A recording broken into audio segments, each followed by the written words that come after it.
Hello everyone, welcome to all of you on my YouTube channel Saurabh Goswami History Optional for UPSC, and this lecture is the part of free lecture series in our History Optional program for those aspirants who have opted history as an optional subject in UPSC mains examination. And this entire lecture series is based on a topic and subtopic wise format where we do a detailed discussion on each and every topic that is given in the syllabus of UPSC examination. So today this is lecture number 11, which is a part of chapter 1. So the subtopic which we are going to discuss today is English East India Company. We all know that chapter 1 of the syllabus is advent of Europeans in India, European penetration into India, and there were different European groups who came to India: Portuguese, Dutch, English, Danes, French. Portuguese and Dutch, these two subtopics we have already discussed, and from today we will discuss English East India Company, and here it has been written 1600 to 1858. So I will discuss why this year has been written here. So from English East India Company, from this subtopic, I have designed 4 small duration lectures where in the very first chapter today we will discuss about East India Company, about the policies, perspectives that are related to East India Company, and lecture number 12 we will discuss the various conflicts that EIC had in India with the European counterparts as well as the local rulers. In third lecture, I will discuss the historiographical aspects of that is related to East India Company in India, and in fourth chapter I will discuss those PYQs which are related to this topic, and in this way you will have a holistic understanding of this entire theme. Now, Portuguese and Dutch chapter, this I have already discussed, but English East India Company is the most important topic out of all these 4 European groups. It means when we talk about Portuguese, Dutch, English and French, so English East India Company is the most important topic. Why it is most important topic? Because we all know that India was a colony of Britain. India was a colony of Britain, and India became a colony of Britain. It did not directly start with the British government, but the journey here starts with arrival of East India Company. It means first company came, and then company gradually became an administrative body. Company acted like a ruler, and later what we see that the British Crown centralized all the powers of East India Company, administrative powers of East India Company in its own hand, and later Crown became the ruler. This is the entire development. So in order to understand the nature of colonialism, British colonialism that was present in India, we need to study the details of East India Company. So India was under British rule. India was a colony of Britain. There was British imperialism. There was colonialism in India, and in order to understand the essence of all these important themes, we need to discuss the East India Company in very much detail. And now for the last 3 to 4 years, what I have observed that this part has become more significant in UPSC mains paper.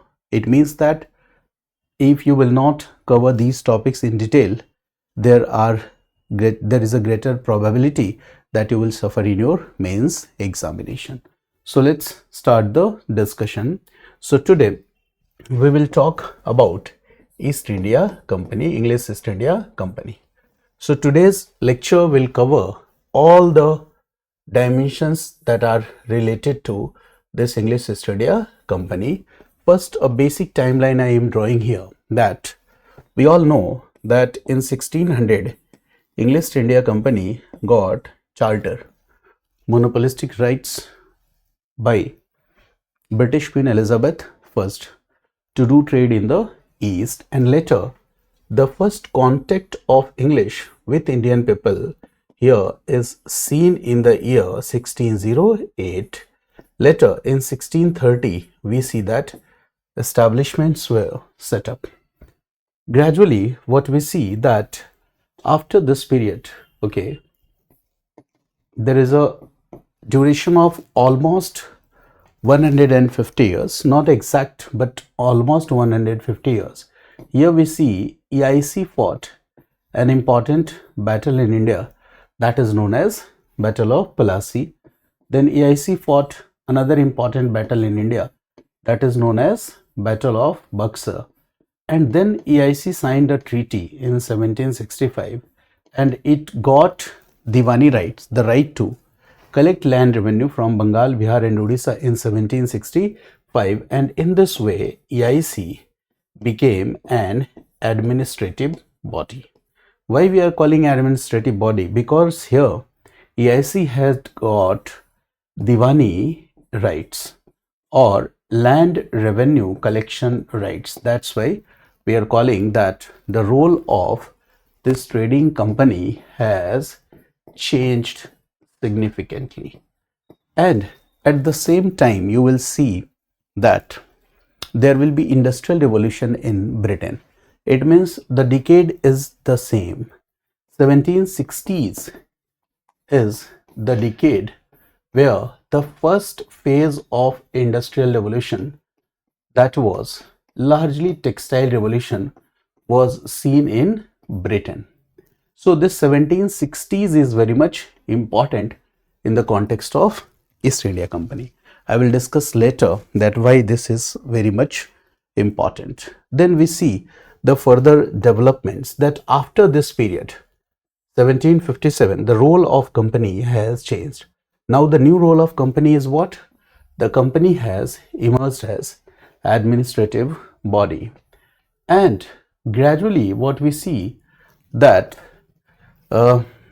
in the development, I will discuss with you the constitutional development, you will see that British Crown introduced various regulating acts, and the first regulating act was 1773. Regulating simply means what? That the British Crown started regulating the affairs of East India Company in India, and this regulating act, which is very famous by the name of regulating act, actually the letter Pitt's India Act and Council Act, Charter Act, okay, you will see the main reason behind this was the regulation of the company. So first act appears here in 1773, and gradually we see that by the Charter of 1813, then by the Charter of 1833, you will see that the EIC's administrative rights were curtailed. And finally, in 1858, what we see that EIC rule has been ended, and now India came directly under British rule. So 1858 onwards, what we see that 1858 onwards, India came directly under British rule. So here direct British rule is seen, and before this was the phase of indirect British rule or company rule. So when you will write the phase of indirect British rule or company rule, so you can write 1757 to 1838, 1858. And when you say direct British rule, so this will be from 1858 to 1947. So the years which I have written here, these are the very popular facts in history, and I hope that all of you are familiar with these popular facts of history. Now let's move ahead in this discussion. Since we were discussing East India Company, so definitely we will have to discuss the formation and basic structure of English East India Company. But before discussing that, we need to know the global background behind the formation of East India Company. That is very much important. It means that behind the formation of East India Company, there was a global background. Behind the formation of East India Company, there was a global background, and we need to discuss that background. So in this global background, we came across different dimensions. In this global background, why East India Company came into existence? The first important aspect here is that the Iberian monopoly was declined. It means decline of Iberian monopoly. Decline of Iberian monopoly is one of the most important factor, and we all know that the trends like capitalism has emerged, and commercial capitalism, we can say commercial capitalism, mercantilist ideology, commercial capitalism, mercantilist ideology, commercial capitalism, commercial revolution, all this has come into existence. Now bullion crisis was there, bullion crisis in European countries. So doing trade with the East was helpful in doing bullion accumulation.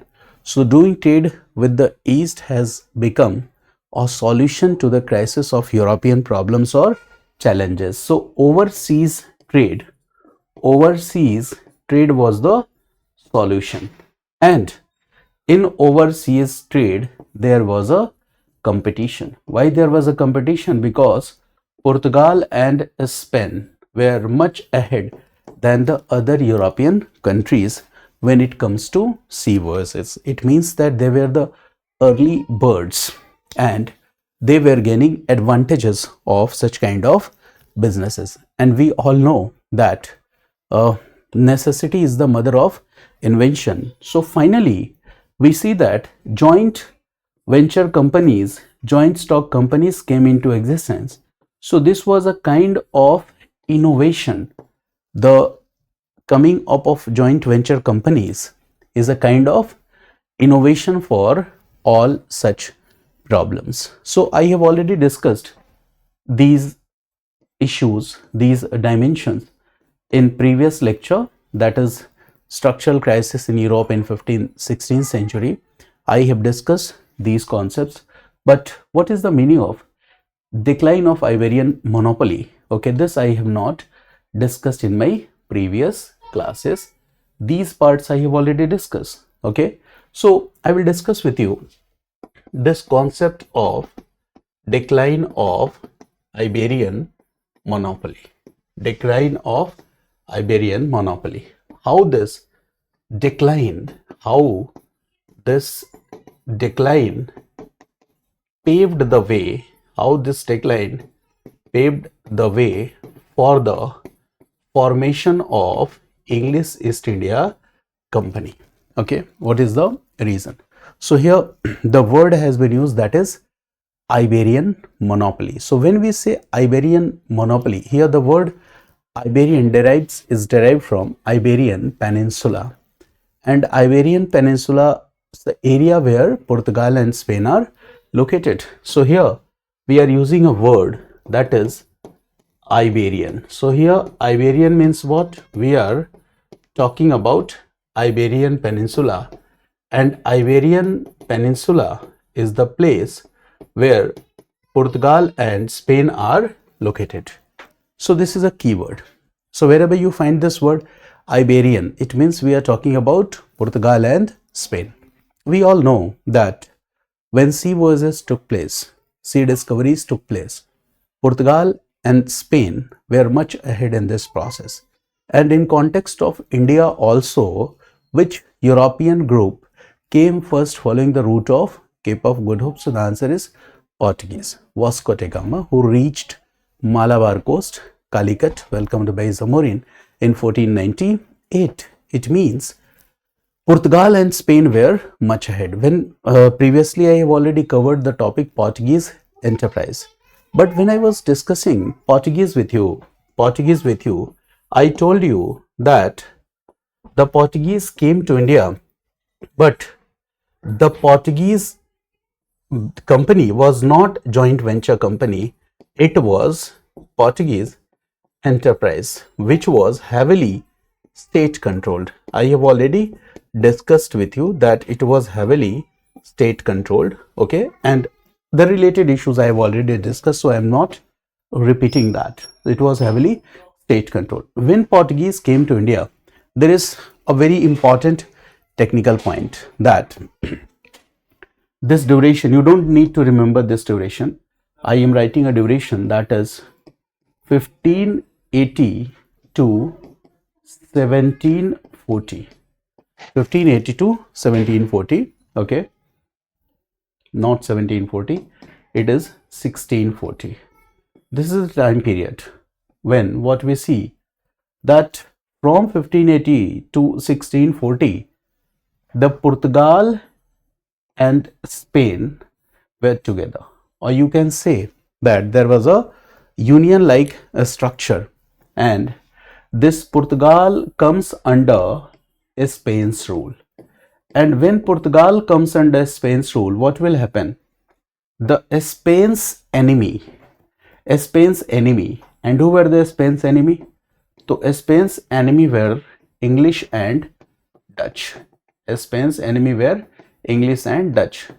So if Portugal and Spain are in this structure of a union where Spain's control over Portugal, so Spain's enemy will be Portuguese enemy. It means that Spain's enemy, English and Dutch, will be Portuguese enemy. But when this structure will come to an end, when this political structure, confederation like structure will come to an end, what will happen?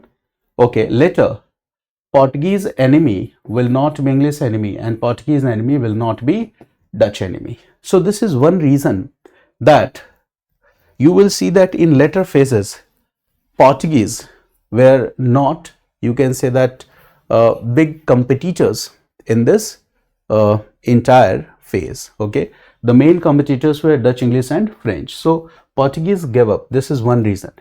It means that this is what 16th century, 17th century, what we see that gradually Portugal and Spain, who were dominating the sea routes, we all know this, Portugal and Spain were dominating the sea routes. Portuguese, I have already discussed that their main emphasis was on controlling the choke points like Hormuz, okay, like Cape of Good Hope region, Indian Ocean, right, Malacca. So this was their main effort, to control the choke points or the important trade routes. But gradually what we see that now the Portugal and Spain are gradually losing their exclusive control over global sea routes.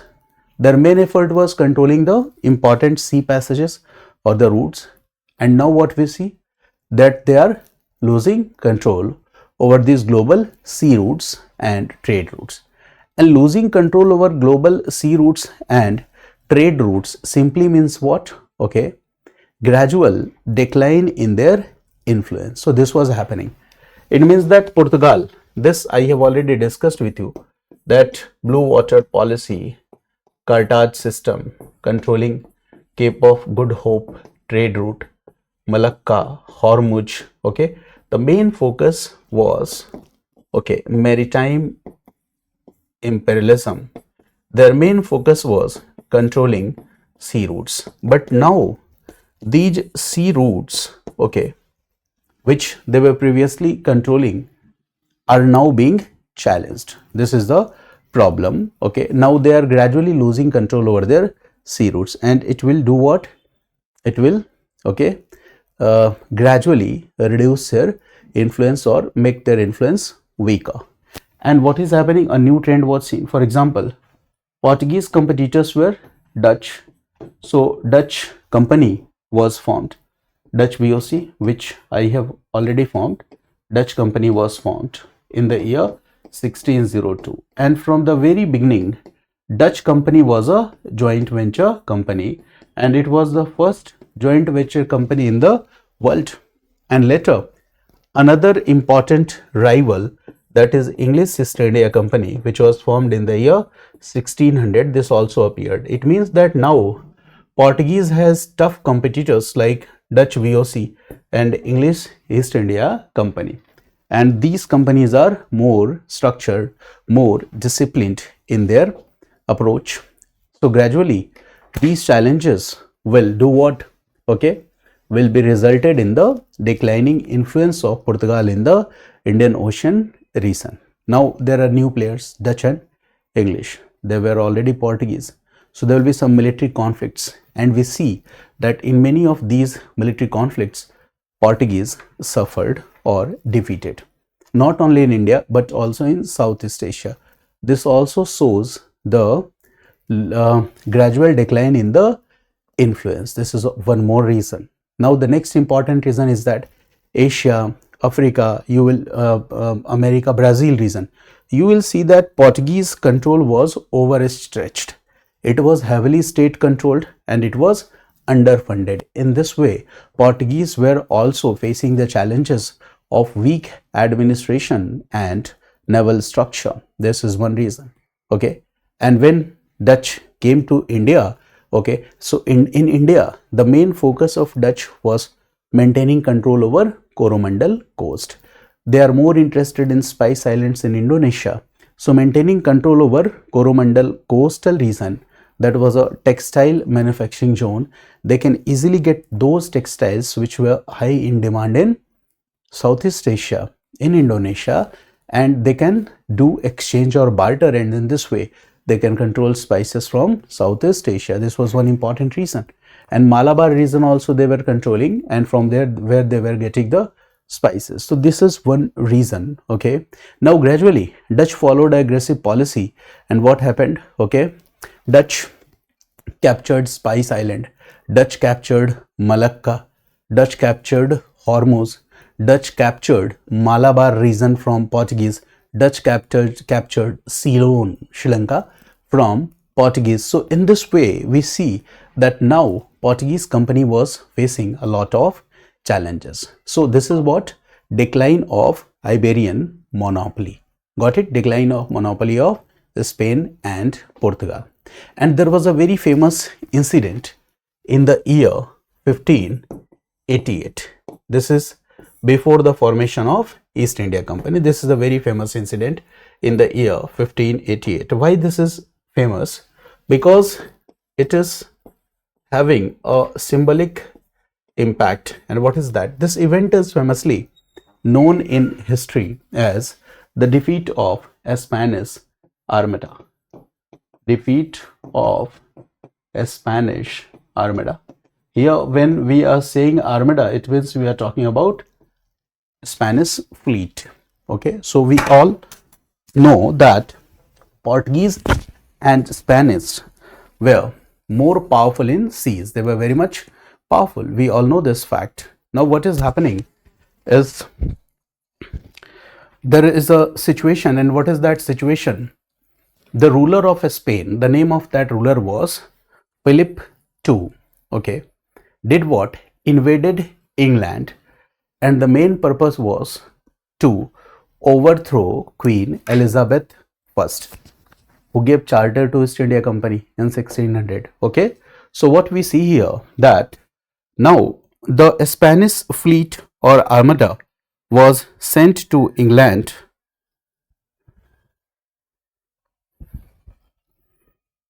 A Spanish armada or fleet was sent to England to defeat Queen Elizabeth I. Okay, this is the main issue. And what happened? This Spanish fleet was defeated by England. And this is what? This is an event which indicated that the naval supremacy of Spain has been ended. It has been challenged by Britain. Britain had successfully defeated a Spanish armada. So this event marks what? This event marks that the naval supremacy of Spain and Portugal has ended, and now Britain's navy is the most powerful navy of the world. This message will spread. Okay, so this event is also very much important. So all these events were taking place, and at the same time I told you that the ideologies like capitalism, mercantilistic ideology, we all know that the economic policy of the state, where state will make efforts to get more and more bullions, and for that the state will have to increase the exports. So for bullion accumulation, it was very much important to do overseas trade. Okay, so in all these circumstances, okay, I am not explaining capitalism, mercantilism, early capitalism, mercantilism, this all we have previously discussed. So in these circumstances, okay, what will happen? A meeting will take place in 1599. The year is 1599. It means the London merchants will meet, a meeting will take place, and this meeting has been summoned to discuss Eastern trade, that how to do overseas trade with the East. 1599 was the year.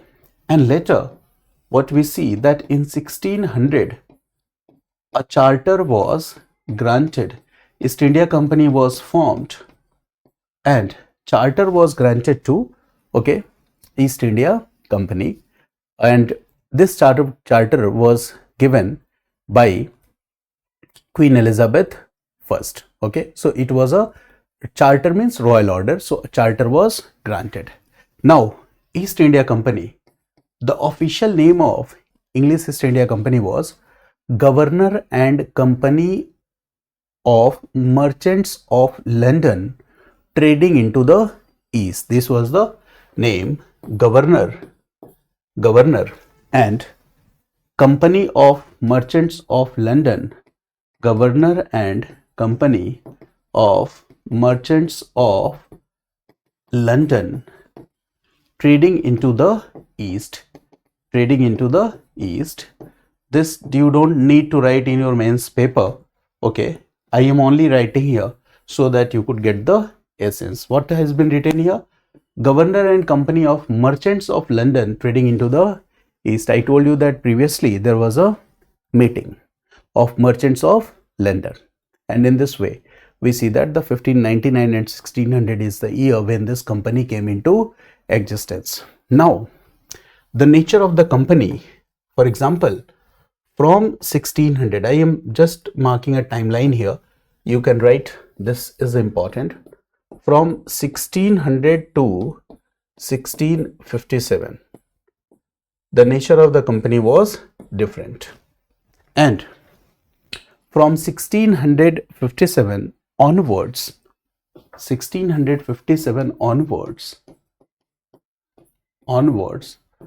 the nature of company changed. It means the company was reorganized here. So what is the meaning?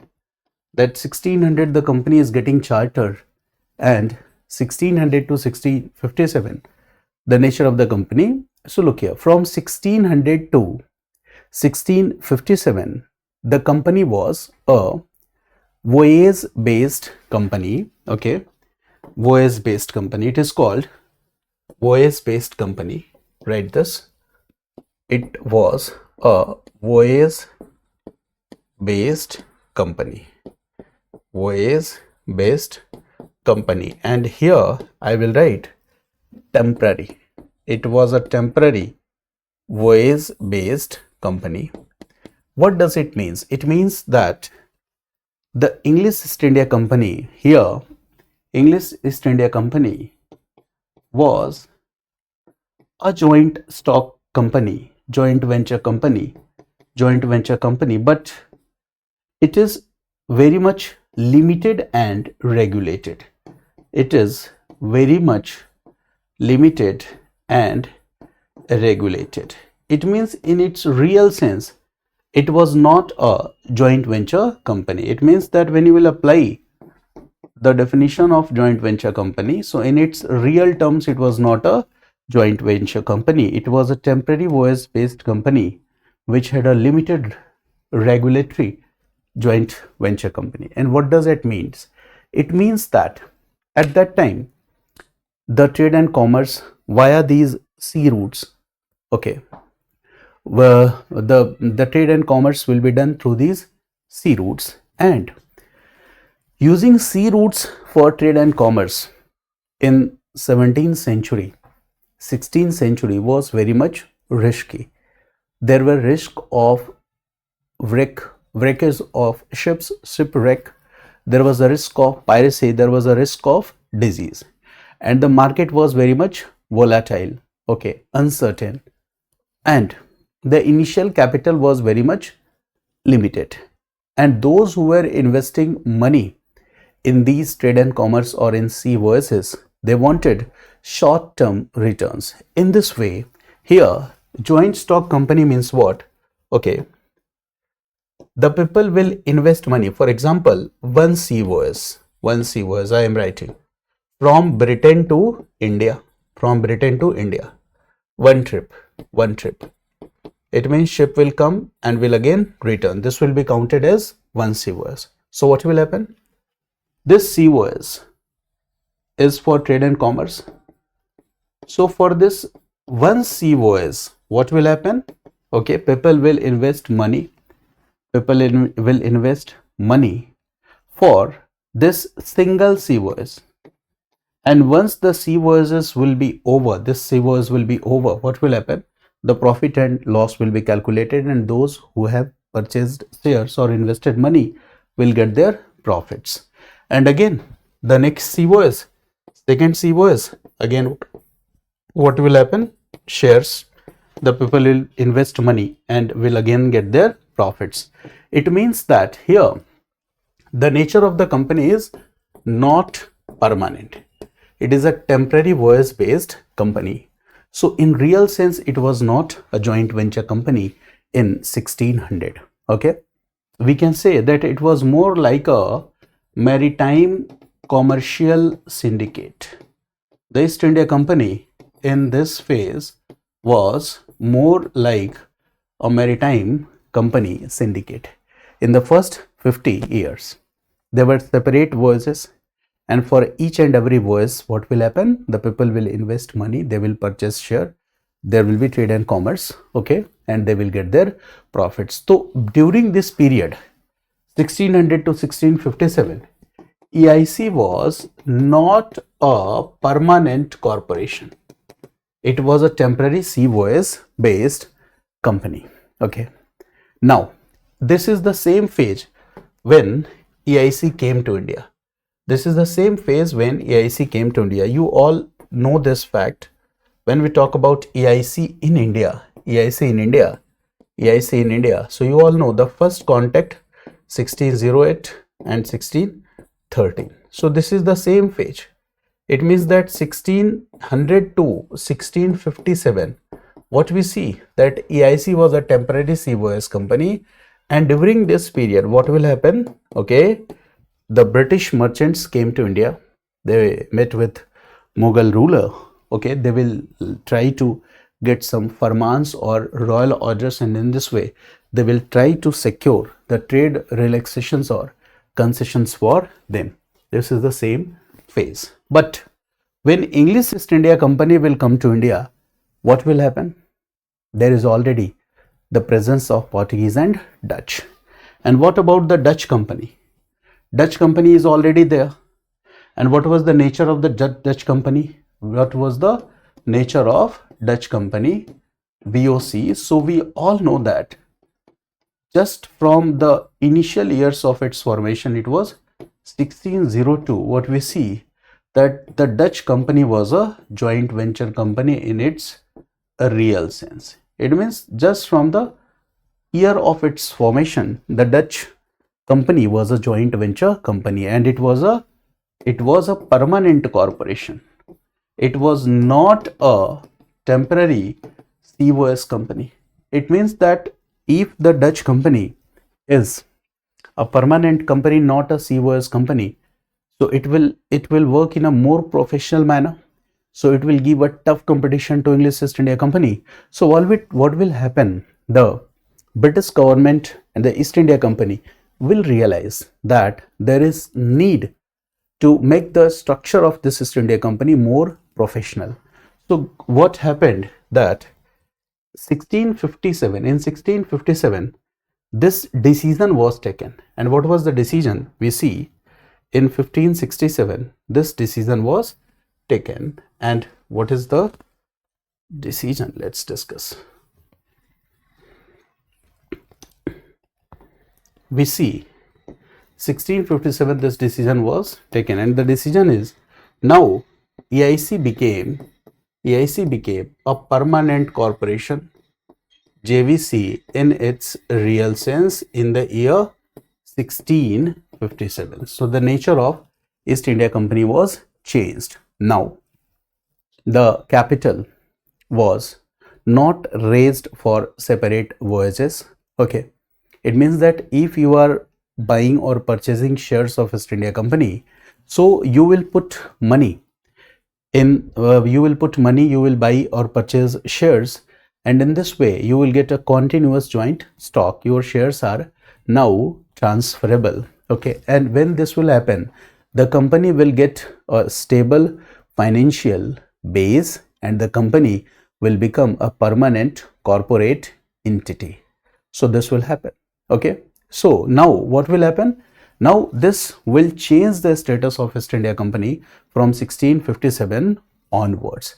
This will give financial stability to East India Company 1657 onwards. 1657 onwards, now the East India Company has a better credit system. Now 1657 onwards, what we see, that East India Company has a better borrowing capacity.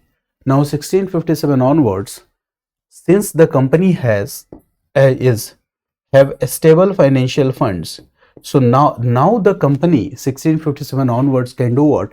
It can also do long-term military planning. So in this way, the company will get more strength.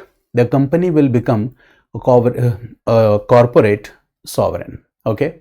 Now, the next important point, that when company got charter in 1600, we all know that Queen Elizabeth I gave royal charter, and this royal charter was given to English East India Company, and it was written that East India Company had got monopolistic rights to do trade in the East. It means when we talk about the East, it means we are talking about, okay, to east of Cape of Good Hope. This is the point. And here the trade, monopolistic rights in trade and commerce, it also includes that the company could sign treaties with local rulers. The company could, okay, maintain armies. Company could maintain armies in India or wherever the company's settlements are present. Okay, so this right they already have, that they can maintain army, they can sign treaties, okay, they can fight wars with the local rulers. Now the company has become a joint venture company. It means that now 1657 onwards, we see that the English East India Company, it was English East India Company, देखो 1600 and 1657. 1657 it became what? A joint venture company in its real sense. Okay, it means that now it has become a corporate body, and since monopolistic rights have given the right to sign treaties, the right to maintain army, and the right to fight wars with the local rulers, so in this way it was not only a corporate body, but the English East India Company was a corporate sovereign body. It emerged as a corporate sovereign body in real sense 1657 onwards. And when the company will emerge as a corporate sovereign body. So obviously, when this transformation will take place, so the company will try to do its expansion, political expansion in long run, and this will happen. Okay, so I hope that you have got it. Okay, so a comparative study, a comparative study of VOC means Dutch company and English East India Company is very much important. So I'm just giving you some informations which are related to this comparative study of both these companies.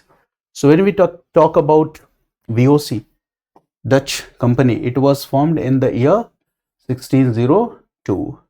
Just from the very beginning, it was the permanent joint venture company, and it was the first company, permanent joint venture company in the world. We all know this.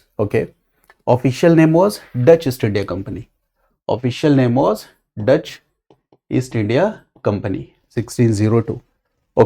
Permanent joint stock company from the very beginning, and it had also got the charter, royal charter by its government. So देखो, the royal charter where these companies, these private companies got the right to maintain armies, the right to fight conflicts or fight wars with the local rulers, the right to sign treaties with the local rulers. Not only English East India Company, but the Dutch company also had the same rights. This is the most important point. Here, English East India Company, it was founded in the year 1600. Initially, it was a temporary voyage based company. In 1657, it became a permanent joint venture company. So this is the difference. Dutch company, just from the very beginning, 1602, it was a permanent joint venture company, and English East India Company got this transformed its status in 1657. This is the one important point here. Now the English East India Company had joint venture company means what? There will be proprietors, there will be directors. Got it? There will be a separate ownership structure, there will be a separate management body. So the group of directors here was a group of 24 persons, that is known as COD. The one body here was known as Court of Proprietors. Dutch company was also a joint venture company. So here there was a group of 17, Elim of 17, group of 17, this is called. This is the court of director or the management body here, group of 17. And in English East India Company we see the 24 directors. Now English East India Company, just from the very beginning, the shares were not transferable. 1657 onwards this will happen, and Dutch company, just from the beginning, initial times, the shares were transferable.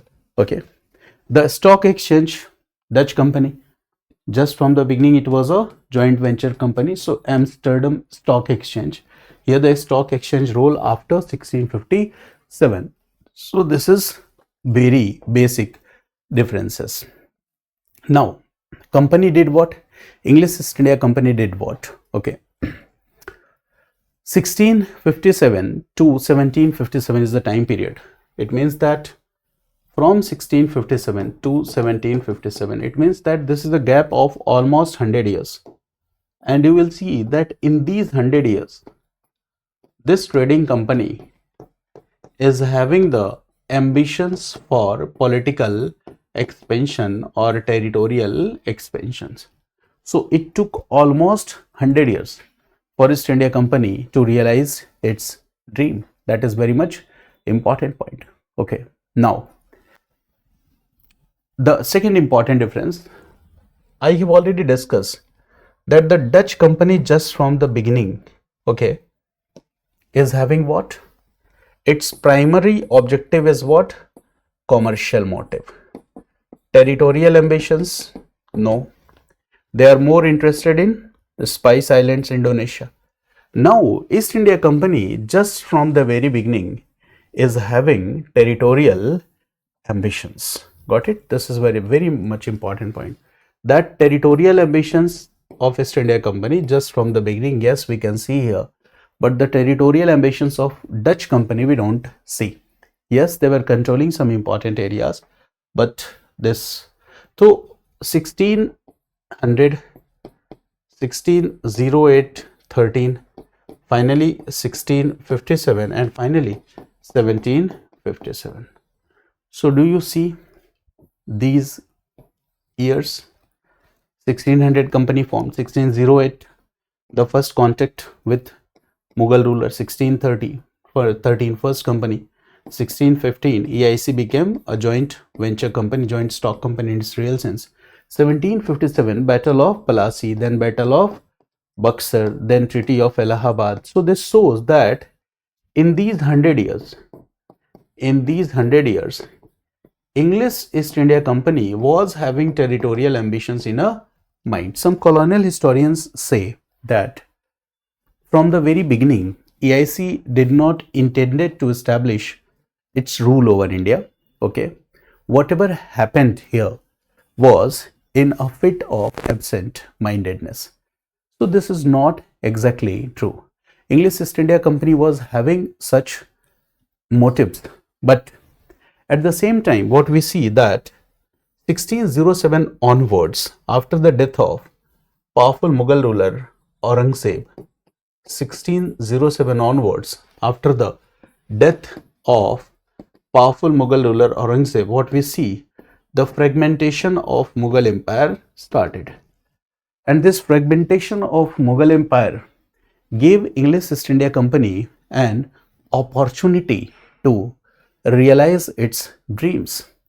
And the model which East India Company adopted to establish itself as a political power was revenue-based expansion model.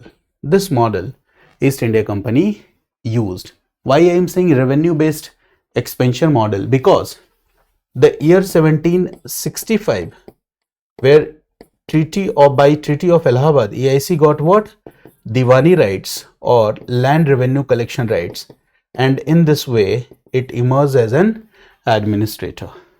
Now this land revenue was utilized for the expansion of political power in India. So this is what revenue based expansion model. This model or this approach was lacking in Dutch and Portuguese. Plus, it means that they will utilize the Indian revenues for political expansion, for establishment and expansion of British rule in India, and at the same time this company was also getting financial support and help from British government time to time. It means that along with this there is a parliament backed fiscal system also. It means that crown used to give financial support and help to company whenever it needed. And here the revenue based expansion model, the surplus revenue was used to finance or fund the growth of industrial revolution in Britain. So this shows a close linkages between or close relations between metropole and East India Company. Revenue based expansion model, they are getting revenues, utilizing it for increasing their military strength or power, utilizing it for the expansion of their political power. And the same surplus revenue was also used for the promotion of industrial revolution in Britain. So this happened. So this all did what? These all developments were integrated with growth and development of first phase of industrial revolution in Britain. So this structure is very much unique. And here what we see that East India Company is different from its predecessors. It is different from Dutch company. It is different from Portuguese company. The shareholders were the part of court of proprietors. There were 24 members who were known as court of directors, and they were acting like a executive body. There was a governor at the top of this structure. Okay. In India, okay, the head of the factories or the settlements were known as factors. Okay. So Madras, Bombay, Calcutta, we see the factories later. Okay. These establishments, these factors were known as governors. They became presidency towns and they become governors. Okay. So 1608 first contact, 1613 the for factory or the trade settlement established at Surat, then Madras, then Bombay, then Calcutta. In this way, we see that Madras, Bombay, Calcutta and Surat, we see the settlements, factory settlements were set up. This is an important point. The company was already having monopolistic rights or exclusive rights to do trade with east of Cape of Good Hope. The company already had the authority to make war and peace at its own. The company could build forts in India. The company even could mint coins in India. Okay. The company could administer the justice system in India. So under East India Company, the authority development or the military support system, okay, this also we need to understand. And UPSC asks question from this. Now there is a question. This company, English East India Company, just from the initial times, formation times, it was supported by the crown. It was supported by the metropole. It was supported by the British government. So why government was supporting East India Company? Because there was a mercantilist ideology. And mercantilist ideology means what? Mercantilism means what? It is an economic policy of the state where the state is focused on increasing its export, and in this way, by increasing exports, getting more and more wealth or bullion accumulation. It means that solving bullion crisis and getting more and more bullions by increasing your export, and this could easily be done, okay, by the presence of English East India Company. Okay, so this we can done. So this is the one reason that the government is supporting, because company, English East India Company is in one way or another, you can say that it's supporting the same mercantilist ideology of the government. Okay, so this is the point. It means there was previously a condition of BOT deficit, balance of trade deficit. It means that India's exports were higher than imports and Britain's imports were higher than the exports. So Britain was suffering loss. So creating a state of trade surplus with the trade in Asia is also one of the reason. This is one point. Okay. Now, there was already Dutch who were trying to expand overseas, French who were trying to expand.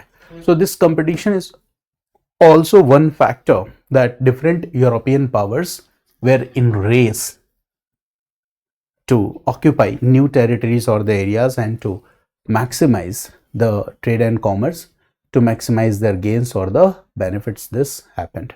Got it? So this is the point. So the company, the nature of English East India Company was political also, because the company had got charter and the company had got exclusive rights in the charter. And when you look at these exclusive rights, you can easily guess that yes, the nature was political. The company, the nature was economic also, because the company here was to promote trade and commerce. So the company will get profit, okay, and in this way the company will solve the bullion crisis and the company will enrich the trade and commerce of Britain.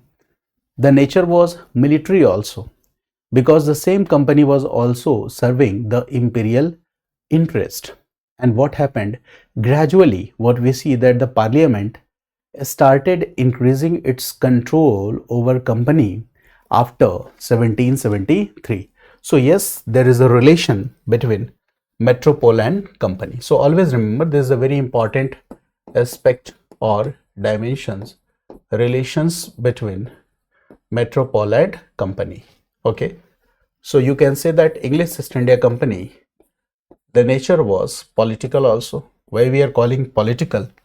because the company has got Elizabeth first, okay, the representative of the crown, has given monopolistic rights to East India Company. And when you look at the exclusive rights, we see that the nature was political also. Okay, the company's nature was economic too. And when we say economy, it means that one reason for the presence of company in India was in sync with the mercantilist ideology of the government.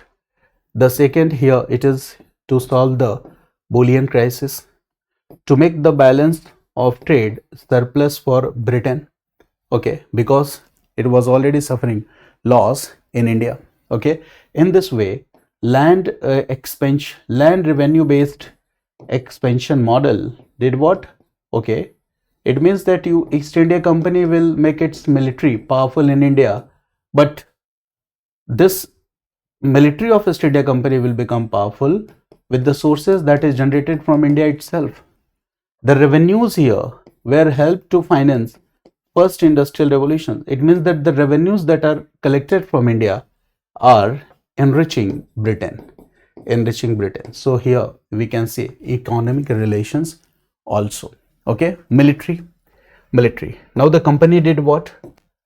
In its exclusive rights, the company could maintain army. Now what will happen? The English East India Company was maintaining army, and gradually what will happen? The size of this army will become very much large, and the armed personals were given salaries from the revenues that is collected from India. So this powerful army that was maintained by English East India Company in India was maintained at the cost of Indian revenues. This is one reason. And this powerful army that was maintained by English East India Company in India was also used to serve the British imperial interests. So this powerful army was also used to serve the British imperial interests. So this is one reason, that the same powerful army was also used to serve the British imperial interest. One reason. Now, parliamentary control. Okay, so there was a relation between metropole and company, because we see the parliamentary control over East India Company when, so 1773 onwards, what we see, 1773 Regulating Act, and it was the first interference of British Parliament in the affairs of East India Company in India. Okay, it means that the very basic purpose or objective of this act was to regulate the affairs of East India Company in India. Later we see the other regulating acts were also there. For example, Pitt's India Act was also a kind of regulating act in the year 1784. Now what we see, 1813 Charter Act. Okay, in prelims you might have studied that the trade monopoly of East India Company ended except tea trade and trade with China. Here there was monopolistic rights and other monopolistic rights were ended. 1833, what 1833 Charter did what? It ended the commercial function of East India Company. So 1833 Charter did what? It ended the commercial function of East India Company. It means जो ये tea or trade with China है, this was also ended. And finally in 1858 by the Government of India Act, what will happen? 1858 the EIC rule was ended and it was replaced by British Crown rule. So what we see that from 1773 onwards, the British Crown was gradually started regulating the affairs of East India Company. It means here what happened? A trend of centralization was seen. It means that now Crown was gradually trying to centralize powers in its own hand. And after the revolt of 1857, in the year 1858, and by Queen Victoria's proclamation, finally this centralization of power was done by Crown. So from the very beginning, there was a relationship between the East India Company and the metropole and the British government. And this entire discussion suggests that the British government, Crown or Parliament, okay, the decision which was taken in 1858, whatever has been said in Queen Victoria's proclamation on 1st November 1858 was not all of a sudden.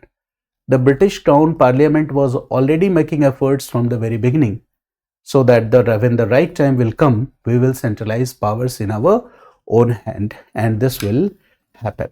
Okay, so the journey of East India Company is very much interesting. East India Company started its journey and role from a commercial company. Gradually, a time will come when East India Company role will be more inclined towards a military fiscal transition phase. Then we see EIC became a territorial sovereign. Then we see that EIC also become, okay, a ruler. It started administering the country. So if we will divide for example, the orientation, transformation of role, EIC, English East India Company, from 1600 to 1858, from 1600 to 1858, you will see there were different phases where there was a transformation in the role of East India Company. There were different phases where there was a transformation in the role of East India Company. You all know the story. Here I am just fourth phase. So देखो, first phase is from 1600 to 1740. First phase is from 1600 to 1740, where the company was a commercial company. Here what we see, the role of company as a commercial company. Got it? Now, from 1740 to 1765, now I am writing here, from 1740 to 1765, we see a military fiscal transition, here, a military fiscal transition here. In the third phase, it means that from 1765 to 1833, the company became territorial sovereign. So from 1765 to 1833, what we see that the company became a territorial sovereign. And the fourth phase, from 1833 to 1858, again we see from 1833 to 1858, we see that the company assumed a new role. Why I am saying? Because 1833, what happened? The monopolistic rights of trade was completely ended. In this phase, the company was having the role of administration. It means that administrative state or role you can write. So the English East India Company, in the very beginning phase here, it was a commercial company. Later, in second phase, it assumed the role, that is, we can say that transformed it into a military fiscal transition. The third phase, it was a territorial sovereign. And lastly, the company's monopolistic rights were ended in 1833 completely. And after this, the company role was like an administrative body. And 1858 changed the entire, okay, situation. Now what will happen? In this phase, the company's focus was primarily commercial. Here, the East India Company focus was primarily commercial. And in order to make their trade and commerce more profitable, they were trying to secure the trade concessions or trade relaxations from the central authority, that is Mughal ruler or the local rulers. So in the initial phases, they want to secure trade concessions, okay, relaxations, and for that they were doing what? Okay, in order to get this trade secure, they will try to get farman, royal order.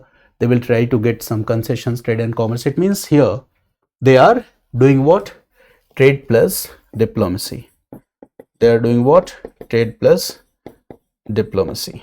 Okay, to maximize their benefit. Okay, they are trying to get farman or royal orders, concessions to set up their settlements. But 1750 to 1765, we see a new feature. And what is this new feature? Here you will find that Carnatic wars were fought. Carnatic wars were fought. You all know 3 Carnatic wars were fought. First, from 1740 to 48, or you can also write 46 to 48. The second Carnatic War, 1749 to 1754. The third Carnatic War from 1756 to 1763. Now look at this phase. It is during this phase na, 1740 to 1765. इसी के बीच में Carnatic Wars. This is what? Military fiscal transition. It means now the East India Company came in conflict with the local rulers, and this conflict is also having an objective. And what is that objective? The company wants to make its trade and commerce more profitable, make its military more powerful, wants to secure more trade relaxations by interfering in the local politics. This happened. And in the same phase, we see another important battle, that is Battle of Plassey in the year 1757. The Battle of Buxar, which confirmed the victory in Battle of Plassey in the year 1764. And we also see a treaty of Allahabad, okay, that was signed in the year 1765. Treaty of Allahabad was not a single treaty, but it was a set of 2 different treaties. In prelims you might have studied. So what we see, the role here is transforming. This phase is called military fiscal transition, and here the company, the role of company has emerged 1765. Now the company had got Diwani rights.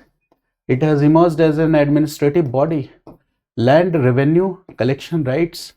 It means that, okay, the revenue based expansion model, the basic foundation of the revenue based expansion model is laid here in the year 1765. This is the development. Now in this phase, what will happen? 1765, the company got the Diwani rights, the rights to collect the land revenue. Now in this phase, what we see, a dual system of governance in Bengal was introduced. The time was 1765 to 1772. Dual system of governance in Bengal was introduced. This is a very important point. Land revenue, okay, land revenue settlements were introduced, like permanent system of settlement. Gradually we see later Rayatwari, Mahalwari, all this. So we see land revenue settlements were introduced. The company came with the expansionary models in the initial phase, like subsidiary alliance. In the name of providing help to one local ruler against the other, okay, the company tried to exercise its indirect influence over the local power. So this is what? This is, okay, the journey, phase 3. Now what will happen? In the same phase, you will see, when I am saying that the company was territorial sovereign, in the same phase you will see that the regulating acts will be introduced, 1773, then you will see 1784, then you will see 1813, then you will see 1833. So gradually what will happen? What is happening here? On one side, the company, East India Company, is emerging as a territorial sovereign, and then on the other side, the British Crown is doing what? Curtailing its power. or trying to centralize its power in its own hands. So this is happening here. Okay, now 1833, what happened? The company's monopolistic rights over trade and commerce was completely ended. Now the company was a pure governing body. Now the company was a pure governing body. And during this phase, we see an important revolt, that is revolt of 1857. And now sepoys are dissatisfied, not only sepoys, but what we see that different groups were dissatisfied by this company rule. Now the British crown will find it as an opportunity. They will say that for all the problems or worries of Indian people, who is responsible? Company is responsible, and for that we are going to take action on the English East India Company. Now EIC rule was ended, and finally what will happen? Okay, crown rule will come. But what happened? The crown claimed that this will be like a new dawn for the Indian people. Okay, your problems, challenges or worries will be solved. But what we see that the superstructure changed. Okay, the real life, the conditions, life conditions of the Indian people did not improve at all. So when we say East India Company, so basically it was a sovereign corporation. It was a quasi-state power. But 1858 onwards, we came under direct British rule, that is state power. Okay, so this is the entire development of East India Company. Okay, so in initial phase, okay, bullion crisis or bullion inflow to Britain was promoted, but gradually in a more structured manner, East India Company did what? East India Company did the extraction of revenue. East India Company did what? Utilized the revenue for financing trade and commerce. Okay, East India Company did what? According to Dadabhai Naoroji, they promoted drain of wealth, unilateral transfer of wealth from India to Britain. Okay, deindustrialization, decline in handicraft, all this was done. It means that the unemployment, the famine, many of the things were artificially created. It all was the result of the company policies in India. Got it? So a company, a trading company came and it established its control over India. It started ruling. It became a governing body. This is the result of, or you can say that this is a part of early capitalism. This is what? This is corporate colonialism. Okay, this is the point here. Now the East India Company, I think that you are familiar with the basic idea of East India Company. What I mean to say is that when we read general studies and when we read optional, there are two different approaches to read GS and optional. In GS also, there are two different approaches to prepare for prelims and to prepare for mains. Okay, so here for making good command over optional, we need to discuss different dimensions. Okay, or the ideas around the company activities in India. Okay, we need to know the facts, but the facts should be a string of facts, part of the timeline here, and I am only discussing those facts which will be helpful for you, okay, in decoding the questions in the mains examination. Whatever I have written here, for example, the phases I have written, the important years that I have marked, all this will be helpful for you in framing a very good answer. Now, when you look at the previous year question, in the next note, but there is a separate lecture where we will discuss PYQ insights here. So today we will discuss a few more dimensions of English East India Company. For example, okay, we will discuss about the legal authority of East India Company. This is also an important dimension from where the questions are being asked, not only in history optional but also in GS mains examination. We will also discuss the military structure of East India Company, British Army, because previously question has been asked from this part. So this theme is already a part of PYQ. There was ideological justifications for the presence of colonial rule. Already question has been asked in UPSC mains examination. So we'll discuss that. But for example, ideological justification, whatever I will discuss, okay, this will not be a complete discussion. Okay, I will discuss a particular dimension, but gradually later when we will read new topics, themes, subtopics, so you will find that the same answer will be enriched again. So now there are three important dimensions that are related to East India Company, which are very much important for your mains examination. And what are these three important dimensions? So one is the legal authority of East India Company, the legal authority of EIC. Very important area for mains. Question has already been asked. The military structure of East India Company. The military structure of EIC. Again, question has been asked. These all are the PYQ themes. When I will discuss PYQ, okay, I will show you the questions have been asked from these different dimensions. And the ideological justifications. Ideological justifications. Question has already been asked from this part also. Okay, so we'll discuss these three themes here. So first we are going to discuss about the legal authority of East India Company. This is the first dimension. So here we are going to discuss about the legal authority of EIC. Now, whenever we are discussing the legal authority of East India Company, so we need to get an idea about the legal, or you can say that the structure, judicial structure during the Mughal period, and then we will be able to compare with what East India Company introduced. Okay, so that comparative study is very much important. Okay, now when we are going to discuss the legal authority of EIC, there are various dimensions of this legal authority of EIC. For example, company came first. Okay, company came here to do trade and commerce.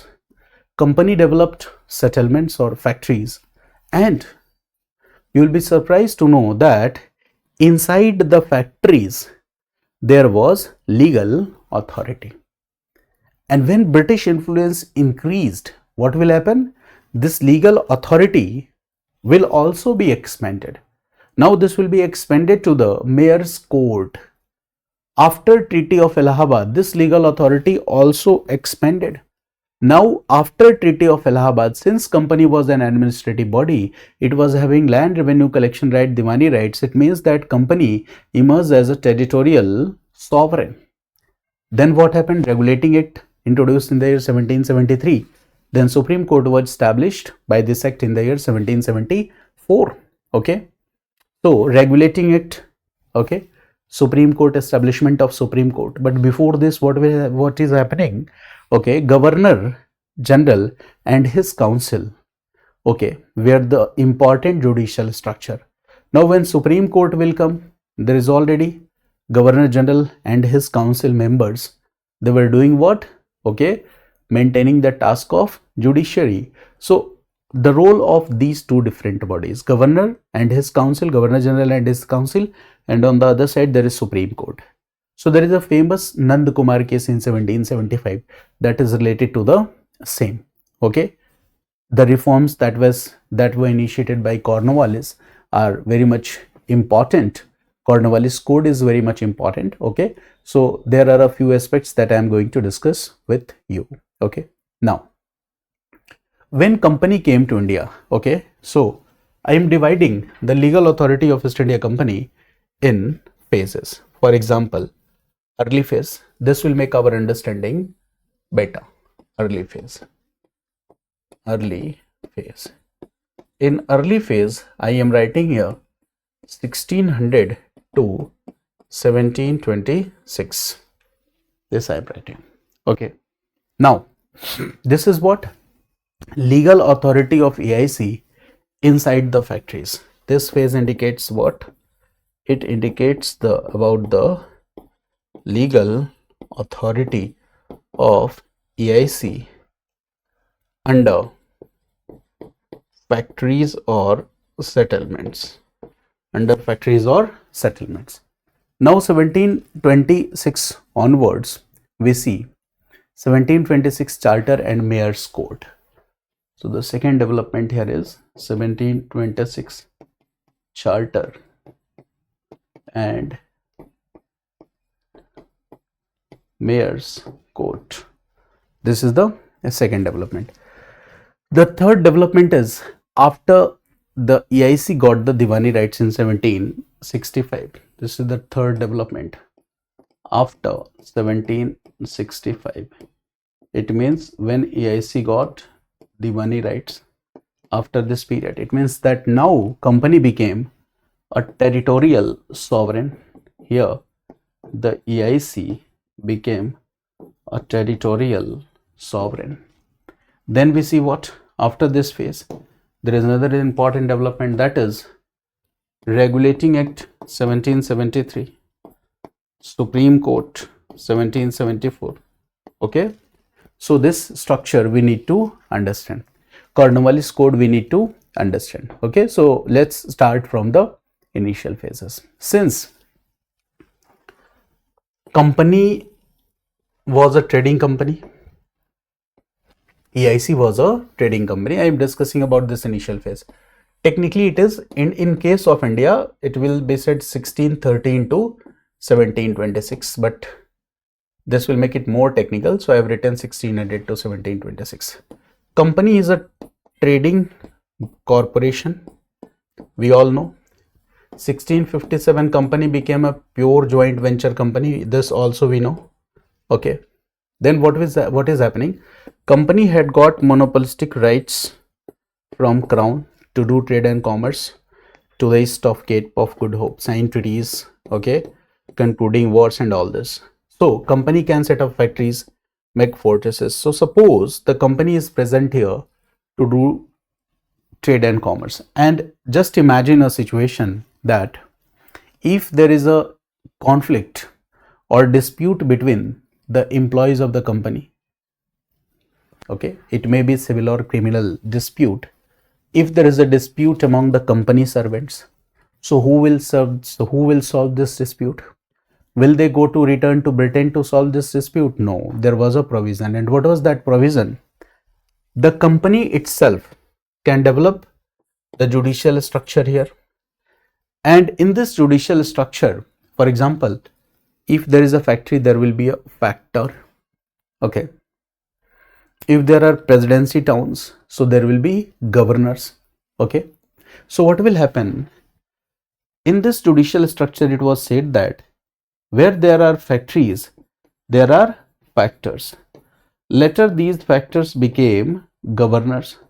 So governor and his council members, okay, will act as judges, and they will do what? They will do conflict resolution. Okay, they will look after the task of judicial administration. But the cases that will be heard by these company officials, governors and the council members are the cases of company servants only, company officials only. They are not handling the cases or disputes of Indian people. They are not handling the cases. They are handling the cases and disputes of company servants only and company officials only. In this way, this judicial system was started inside the premises of factories. It means that if there is a dispute between the company servants, so what will happen? Okay, the company factors, governors and council members will solve the dispute. They will serve as acting judge. So here the judicial role of East India Company that we see is very much limited. It is applied only to company officials. It is applied only to those areas which are the settlements of the Britishers. Okay, it means that company is doing the task of commercial activities, plus at the same time it is also taking after the judicial functions, looking after the judicial functions. So the role is very much limited. The rule will not be applied to the Indian people. Okay, so the company had both kind of functions, trade, commercial, as well as judicial. Now at this point of time, the Indian subjects, okay, there were local rulers, there was a central authority, that is Mughal ruler. So there was a Mughal law, there were local customary laws and practices, there were courts of the Qazis, because there was a Mughal rule, it was Muslim rule, court of the Qazis. Okay, so they will do what? They will look after the task of judicial administration for the Indian people. This will happen. Okay. Now, what will happen in the second phase? I hope that initial phases you have understood. Now, what is this 1726 charter? Why it is important? So, this is also very much important. 1726 charter case. What is here? Okay. So, let me discuss 1726 charter. What is this?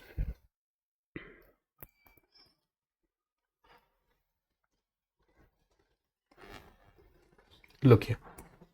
What we see here, that now the British had three presidencies, and three presidencies are Bengal, Bombay and Madras. And if there are three presidencies, so in each presidency there will be a mayor. In each presidency there will be a mayor.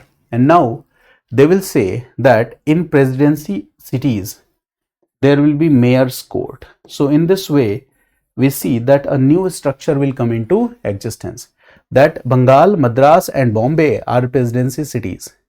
So there will be mayor's court here, and in this mayor's court, again these mayor's court will these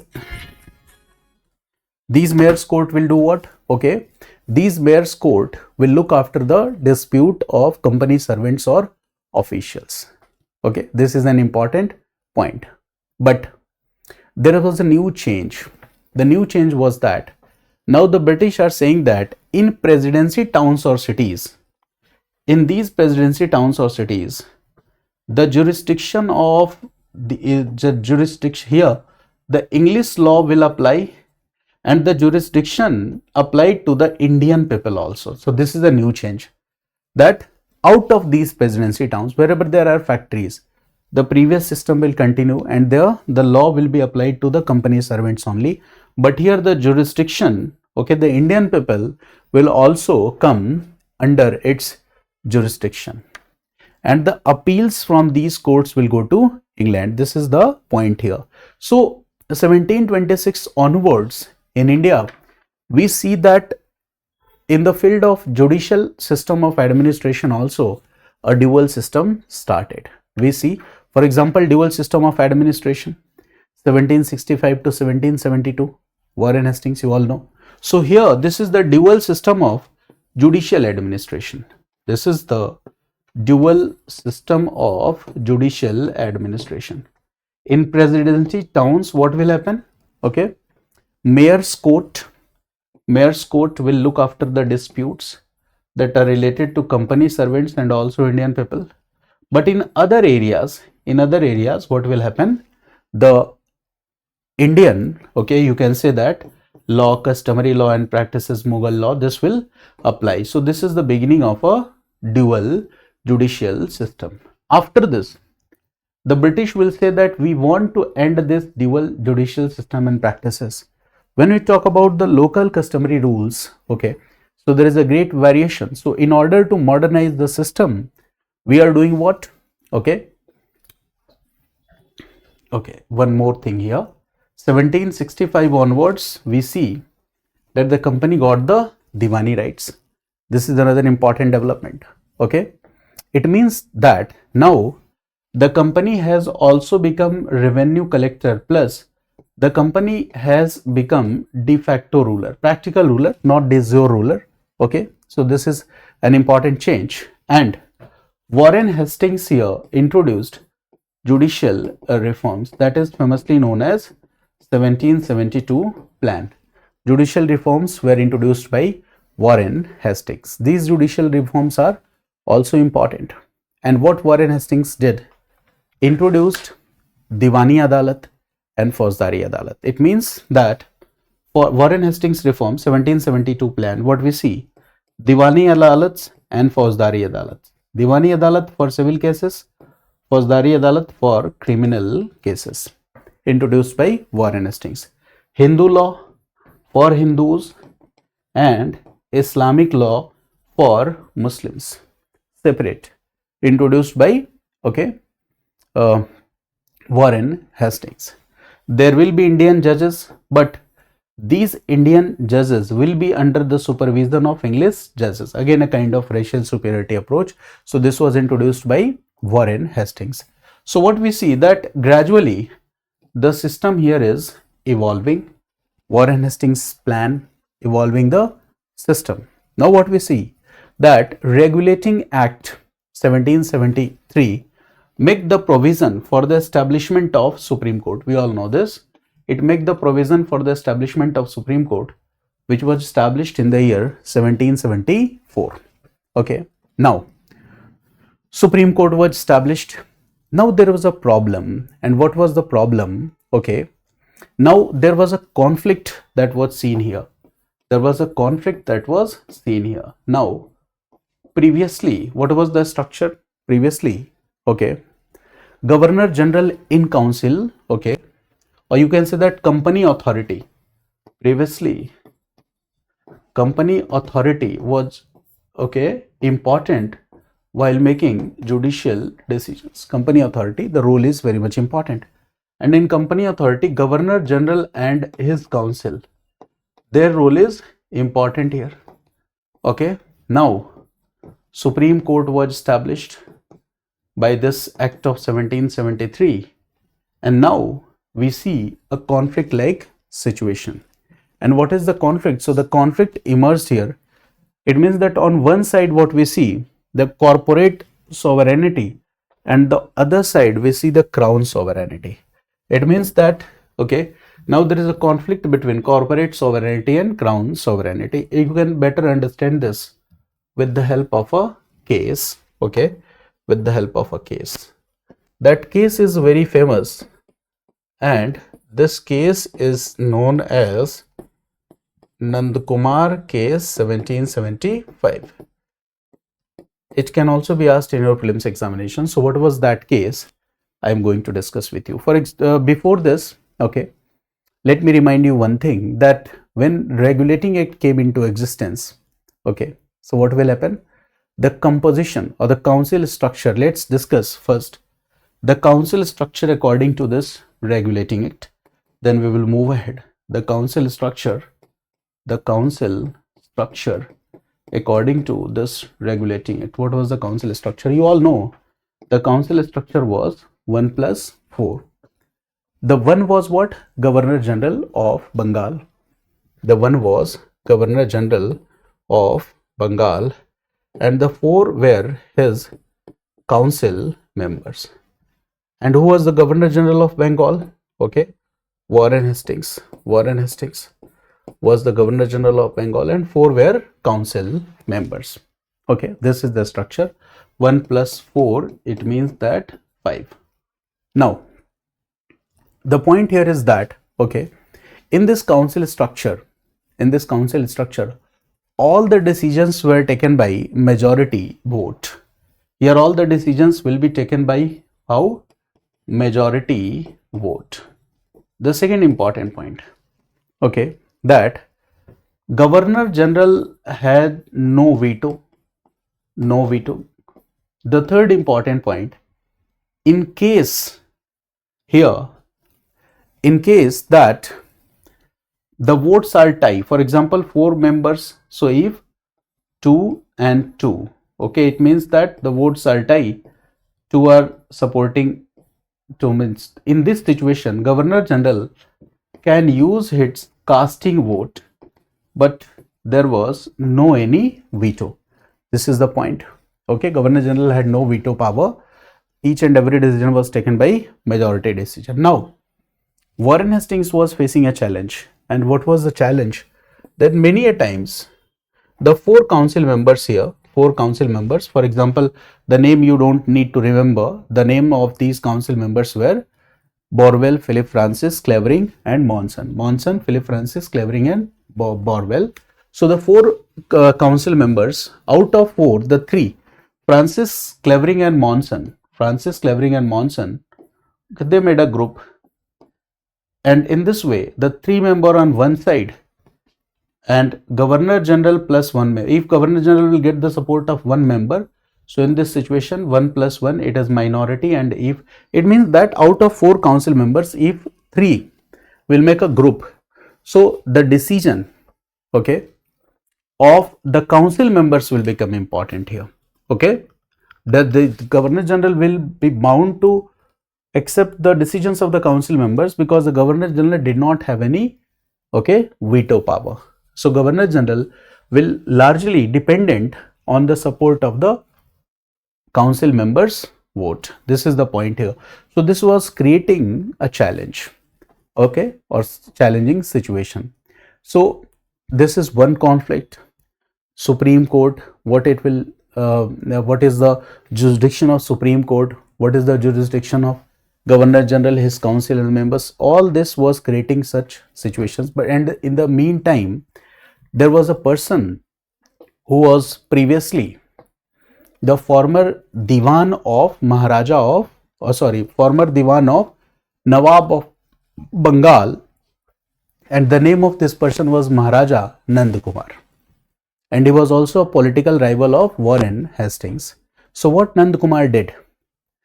1775, Nand Kumar made some acquisitions on Warren Hastings, and he made acquisitions that Warren Hastings, okay, is accepting bribes from Munni Begum, who is the guardian of Nawab of Bengal. Okay, so this was an acquisition made by Nand Kumar on Warren Hastings, that Warren Hastings is taking bribes from Munni Begum.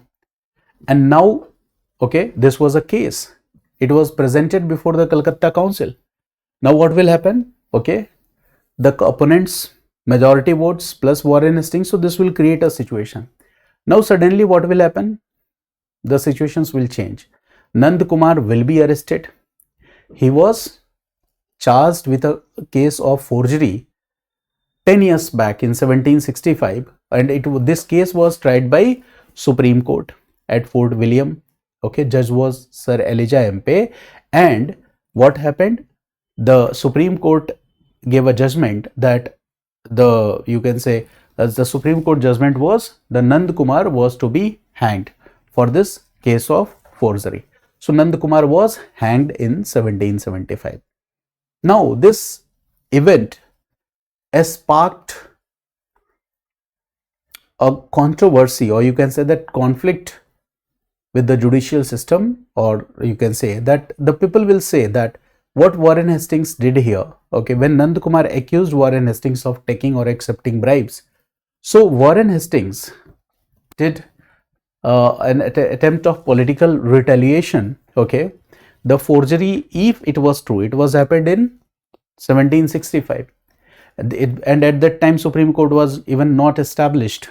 Supreme Court established in 1774, and it means that first you have applied English law over an Indian person, and you have applied English law over an Indian person for an act of forgery that was committed in past, when there was no any court system, when there was no Supreme Court in India, and that act of forgery was not punishable by death, but still you gave the decision that that act of forgery is punishable by death. So this is what, okay, this is a kind of discrimination in judicial system, and this exposed the British, that the British were doing judicial murders. It means that they are in India. After the establishment of Supreme Court, the Indians, okay, they are claiming that we are modernizing the judicial system, but instead of modernizing, what they are doing, okay, they are protecting themselves under this judicial system, and the Indian judges were under the supervision of European judges. So it says that the establishment of Supreme Court in India was the beginning of a discriminatory judicial system in India. So this created, okay, a debate here, okay, in, you can say that, society, the Nand Kumar case, 1775. Now when Cornwallis came, it means that Cornwallis 1793 did what? Introduced Cornwallis Code. Okay, and in this Cornwallis Code, Cornwallis introduced provisions to remove corruption, to centralize authority, to separate the revenue and judicial system. Also there was, for example, one thing was done by Cornwallis, that is separation of powers. Okay, it means that previously the revenue officials were also looking after the task of judiciary. So these functions were separated. Judicial functions and revenue officials, revenue collecting functions were separated. Okay, district judges were appointed, but these judges were Europeans only. Now, civil cases, for Diwani cases, there was court system, Munsif District Court, Sadar Diwani. Then for criminal, there was circuit court, Sadar Nizamat Adalat. So in this way, the system was developed by Cornwallis. Okay, rules were compiled systematically, written regulations were introduced, arbitrary governance. Okay, to check arbitrary governance, written regulations were introduced. So now the law became bureaucratic, the law became record based, and this is also the beginning of legal codification in India. But still there was a discrimination, and the discrimination was that the higher posts were still reserved for the Europeans. The racial superiority, the racial hierarchy was maintained in the administration. This was happening. Okay, but still we can say that before the British came to India, company came to India, there was Mughal system, and there was a central there was legal system, but this legal system was not uniform and centralized. When British came, they centralized the hierarchical structure in legal system, written procedures, appellate structure. It was more defined, but still it was very much discriminatory. Okay, by developing this revenue system, by developing this judicial system, the new law, English laws that were introduced in India, they validated the revenue extraction, they validated the new property rights, permanent settlements, whatever the British introduced in India, each and everything was validated by this new judicial system that was introduced in India. Later, the Cornwallis Code laid the foundations for the establishment of IPC, CPC, CRPC. All this was developed. So when we talk about the legal authority of East India Company, we must keep in mind that the journey is from the beginning itself. Okay, from the factory's premises, gradually we reach at a point where the company established the Supreme Court, and these judicial developments will take place. But largely in a colonial structure, whatever the developments that will take place in India, okay, it will be colonial, it will be exploitative for the Indian people. This will happen. Okay, now the next important dimension about East India Company is military structure of East India Company. The next important dimension of East India Company is military structure of East India Company. Now, the company, in its monopolistic rights, 1600, company got the right to maintain a standing army. Okay, gradually what we see that previously it was having guard units, later it developed a standing army. There was a militarization phase 1740 to 1765, where British fought Carnatic Wars, 3 Carnatic Wars, Battle of Plassey, Battle of Buxar, Treaty of Allahabad. They emerged as a territorial power. Okay, the structure of East India Company, the structure of the Mughal army, the nature, the structural weakness, each and everything we have to discuss, and the question from this part has already been asked. Okay, so previously when EIC came to India, so in its initial phases, the East India Company will maintain guards, for the protection of their godowns. They were also having some soldiers on their naval ships, because we know that there was a rivalry going on for oceanic trade route dominance. So there were armies here, military here, to protect this naval ship from any attack from the rival European groups. This is the point here. It means that there were guards. Now gradually they developed fortifications. For example, Madras, Bombay, Calcutta developed fortresses. So here, in order to protect their forts, they will keep some, you can say that, standing army, small army. Okay, it means that what is the basic purpose here? The basic purpose is protection, protecting the fortresses, protecting the trade settlements, protecting or naval escorts in the oceans. So basic purpose is what? Protection. The basic purpose in its initial phase is commercial defense. But gradually, what will happen? The objectives will change.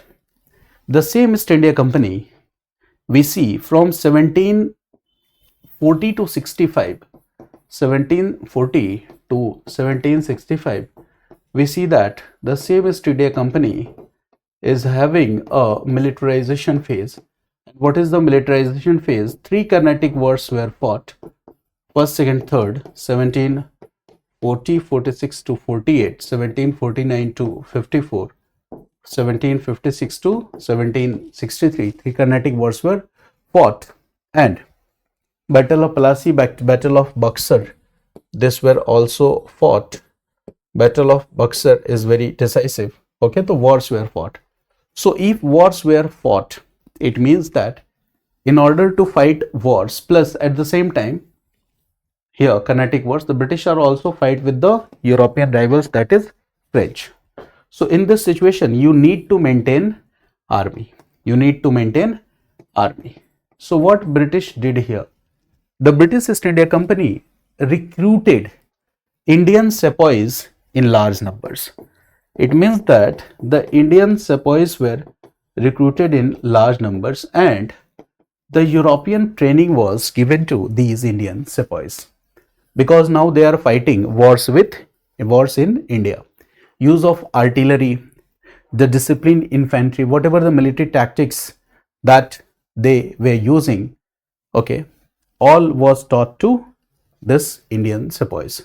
Majority of the soldiers were Indian sepoys.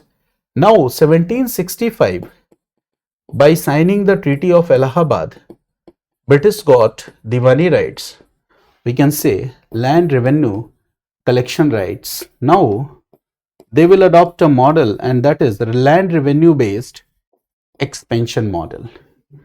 What is this land revenue based expansion model? It means that they will collect land revenue from Bengal, Bihar and Odisha, and they will utilize this revenue to empower army. Okay, it means that Indian sepoys will be recruited and they will be given salaries from the revenues that is collected from Bengal, Bihar and Odisha. Part of this revenue will be spent on militarization, making the army more powerful. Okay, so in this way, what we see that now the need for militarization, now the British East India Company realized that we have territorial ambitions and we will do what? Expansion of British rule in India, and for that a powerful army is needed. So in this situation, they will do what? Okay, they will start, okay, recruiting Indian soldiers. They will start upgrading their weapons, artillery, and for that Indian revenues were being used. Now British had three presidencies. You all know Bengal, Madras and Bombay. Bengal, Madras and Bombay. Now in the same way that mayor's court was established, in the same way in these presidency towns, the British East India Company will do what? Will make three presidency armies: Bengal Army, Madras Army and Bombay Army. These are three presidency armies. So in this way, they made three presidency armies. Okay, now in these three presidencies armies, you will see there were European regiments, there were Indian regiments, there were artillery units, there were cavalry units. Now these artillery and cavalry units, Indian regiments, all were supervised by Europeans. Here the number of soldiers in European regiment is very small, but all these European soldiers were placed at key positions. Where artillery is kept, it was under the control of European. They were kept at supervisory positions, and the largest number of soldiers were Indian soldiers. They are recruited from India, getting paid from Indian revenue, and they were used for the establishment, expansion of British power in India. The European soldiers were commanded regiments.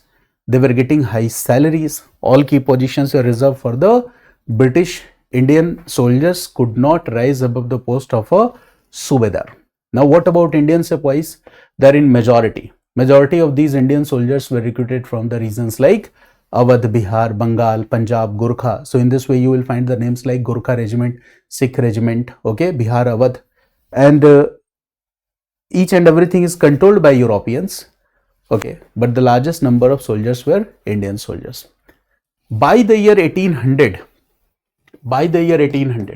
now just imagine that we are saying from 1765, Diwani rights. By the year 1800, now British East India Company had 2 lakh soldiers in India. 2 lakh soldiers. The number is very large. Okay. It means that this number is much larger than the army that was stationed or that was placed in Britain. By 1857, the number even increased. By 1857, it was 2,60,000 to 3 lakh soldiers in India. Okay. So the number is very large. About 2 lakh, 3 lakh standing army was maintained by the East India Company, and 85 to 90% of these soldiers were Indian sepoys. And this is a very rare example where a private corporation is commanding one of the largest armies in the world. So how the company was successful in maintaining this large army? So the one reason is revenue based expansion model. Now they are getting revenues from Bengal, okay, and they are utilizing this revenue to finance, okay, recruitment of soldiers and doing military expansion of British rule in India. Okay, it means that revenue based expansion model, the core factor is revenue. By this revenue, made a large standing army. By this large standing army, they made conquests possible in India and more territories when they came direct under British rule. So in this way, they generated more and more revenues from those territories again, and they made efforts for the territorial expansions. The famous wars like Anglo-Maratha wars, Anglo-Mysore wars, Anglo-Sikh war, okay, all these wars were fought for what? In order to get control over territories, and once you get control over territories, finally you will get the sources for the revenues. And this powerful army will also help you in fighting with the European rivals like the French. This powerful army will be helpful to protect the buffers like Afghan region. This powerful army will also be helpful to suppress the internal revolts, because once you will start exploiting Indian people, so it is quite obvious that the people will have a reaction against this exploitative regime. So when the people will revolt, you can suppress that revolt with the help of this army. Okay, this is the point here. Now, British tax, Indian people are paying the money for their exploitation. You can say that you are paying money for Indian wars. Indian revenues are utilized for Indian wars. This is an important point. So I hope that you have got the point, that how East India Company become a tool for maintaining territorial sovereignty for India. Okay, gradually how East India Company shifted its role from trade to empire. How East India Company built the foundation of a colonial state in India. 1858 onwards, there is direct British rule, but the entire structure was prepared, the entire base was prepared by the East India Company itself. This is the point. Okay, but in this entire process, there were some weaknesses. And what was the weakness? The initial, just from the initial times, British East India Company or Britishers promoted racial superiority.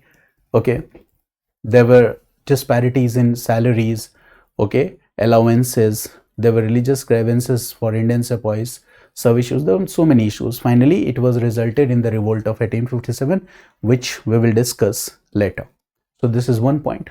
Okay, and when you will compare Mughal army and company army, you will see a complete contradictory picture. For example, Mughal army, 16th to 18th century, we see what? The Mughal army. And 18th, 19th century, we see company army, EIC army, British army. 18th, 19th century, we see company army in India, company army in India. So what is the difference here? Mughal army. So Mughal army 16th to 18th century, you will find that it was more feudal in nature. In Mughal chapter, you will read about a Mansabdari system. It means that the central authority, Mughal ruler, was dependent on Mansabdars. That in time of war, the Mansabdars will help and support with the army. It means that the nobility is an important part, and the support was provided by the nobility class. The support was provided by the Mansabdars. In Mughal army, you will see that it was mainly a cavalry based army, Ghursavar Sena. Okay, Jagir system, Mansabdar system, Jagir system was an important part of it. Okay, and here the personal loyalty to the ruler matters, personal loyalty, and we see that the rulers changed very frequently, and the personal loyalty to the rulers, when it will change very frequently, and when there is a frequent change in political regime, you will say that the soldiers will not get regular payment or salaries. This is another challenge here. Okay, when there was frequent political change, the soldiers will not get regular salaries, and the local rulers did not have a permanent standing army. When the ruler is defeated, the army is dissolved. Since this entire structure was based on personal loyalty, so you will see that new military commanders were recruited. Okay, those who were having who were loyal to the ruler. So this all was happening. Okay, so you will see that Mughal army had some serious limitations. Okay, Mughal army objective is what? Sometimes if they want to expand some territories, they want to control some territories. So Mughal territories for this Mughal army was utilized for the expansion of Mughal territories. You can say the second important role, in order to protect the imperial prestige. Okay, so this was the main function. But when we talk about the army of East India Company, so it was supported by a corporate structure. It was pure bureaucratic. The soldiers were getting regular payments, and here the soldiers were professionally trained. Okay, they were professionally recruited. The next important thing is that they were getting regular salaries because land revenue was now controlled by the company. Okay, discipline is an important part. Okay, proper training, military drill was there. Okay, now their task was expansion of British rule plus revenue extraction. This is the main task. If there is a conflict with the local ruler, they will have to fight. Okay, this is the point here. Okay, so company army under East India Company, we see that direct recruitment of sepoys is being done. They're getting regular salary. There is the regiment structure. Okay, here the one most important difference is, here there is personal loyalty, but what we see here the loyalty is institutionalized. Here the loyalty is not personal, the loyalty is institutionalized, and that is an important factor. Okay, so this will do what? This will make your armed forces more centralized in nature. Okay, and this will help you in defeating your adversaries. So here the entire armed structure is feudal military in nature, but in case of East India Company, we see that this is fiscal military in nature. So there is a complete contradictory picture when we talk about these armed forces. Okay, Mughal army, I told you that overemphasizing on the cavalry strength. So obviously the number will be large, but they were not focusing on mobile artillery or mobility, and especially after the death of Mughal Emperor Aurangzeb, this declined. The company army were using some military tactics. The company army were using some military tactics, and it was very excellent and innovative for 18th 19th century. For example, one important tactics is linear infantry tactics. This is new. Okay, the second is bayonet infantry warfare. Bayonet infantry warfare. all this will give a competitive edge to the East India Company army. The third is standard European military training. Standard European military training. This is the third part. Okay. And now what is this? What is this military tactics? Linear infantry tactics, bayonet infantry warfare. Okay. And standard military training. Let's look at these images. You can better understand. Okay.